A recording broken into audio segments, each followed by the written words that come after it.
很多朋友把这个鸡胗买回来都是炒着吃，今天给大家分享一个不一样的做法。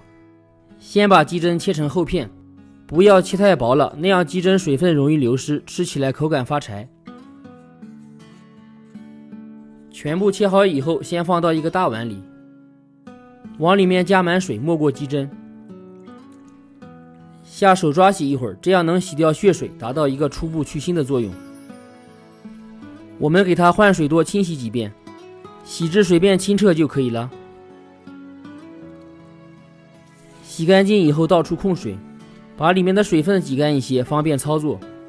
接下来腌制一下，加入葱姜、盐和胡椒粉，加入料酒去腥，放少量生抽，然后用力的抓一下，把葱姜里的汁水抓出来，这样去腥效果更好。大约抓1分钟左右，让鸡胗能够吸收味道。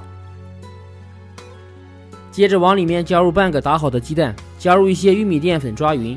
鸡蛋可以让鸡胗吃起来更酥脆，淀粉可以封锁水分，这样吃起来更鲜嫩一些。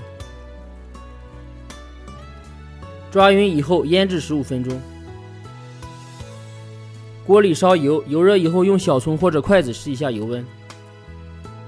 鸡胗腌好以后，挑去葱姜散开下锅，4成左右的油温可以让鸡胗快速定型，水分不会流失，这样吃起来外酥里嫩。下锅以后先不要搅动，让鸡胗定型，完全定型以后再用皂粒打散，大约炸2分钟左右的时间，炸至鸡胗金黄酥脆就可以了。炸好以后捞出控油，感觉表面不够酥脆的，可以再复炸一回，看具体情况。锅留底油，先下入蒜末炒香，炒香以后下入孜然粉、辣椒面和白芝麻，小火慢炒，炒出红油，注意控制火候，不要炒糊了。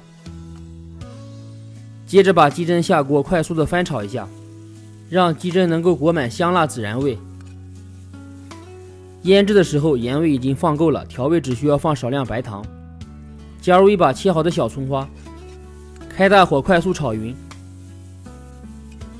出锅前放一点香辣红油。视频都看到这里了，如果觉得做的还不错的话，麻烦伸出您发财的小手，点赞、评论、转发一下吧，非常感谢。最后盛出装盘，这样一份非常好吃的孜然鸡胗就制作完成，吃起来的口感是外焦里嫩，比烧烤店做的还好吃，下酒下饭都很不错。喜欢的朋友别忘了收藏起来试一下，点头像进主页，还有更多美食视频。